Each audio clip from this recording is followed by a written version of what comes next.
Thanks, Chris. Our friend Susan Harrington is back in studio. Thank you for joining us. Good morning, Lainey. Thank you. Good morning. Okay, so we are talking about how a part of the suicide hotline is being impacted. What's going on and how's it impacting us here?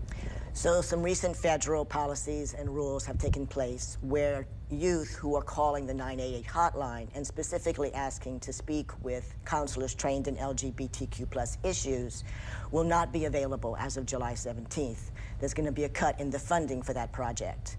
So I want to be clear that the 988 line is still available. People can call. It's the specific request for that concern that won't be available because there was a false claim made against the counselors on the hotline that they were saying that the counselors were telling the youth that they were suggesting and encouraging to identify with a radical gender ideology, which goes against the executive order.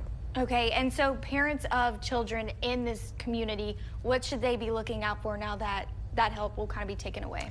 Right. So, of course, there's the usual and customary ones, which are like a change in eating and sleeping and irritability. Maybe their personality attributes change. Then it increases if you begin to see their direct eye contact decrease. Maybe they keep this sad, forlorn look on their face more than usual, or their communication skills begin to drastically change.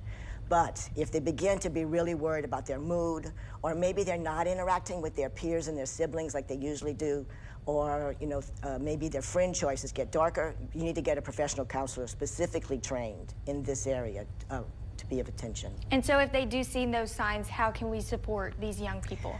That's a really important question, Lainey, because what's happening is the youth in this community are seeking and considering suicide as a final option, because what's really happening is it's not they're rejecting themselves, it's society rejecting them, telling them they're bad and unwanted, right?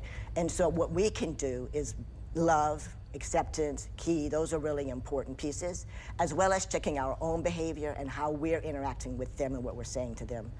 So I do want to let people know that another option is they can call the Maison V line, or they can look on the website. We're going to have a blog with this interview and some local listings of resources and some national listings as well. Perfect. Thank you so much for all that information and, of course, visiting us again here in KLOY. I love it. It's lovely. Thanks. Okay, so we do want to reiterate the National Suicide Lifeline is not shutting down, just the LGBTQ plus Youth Specialized Services Program.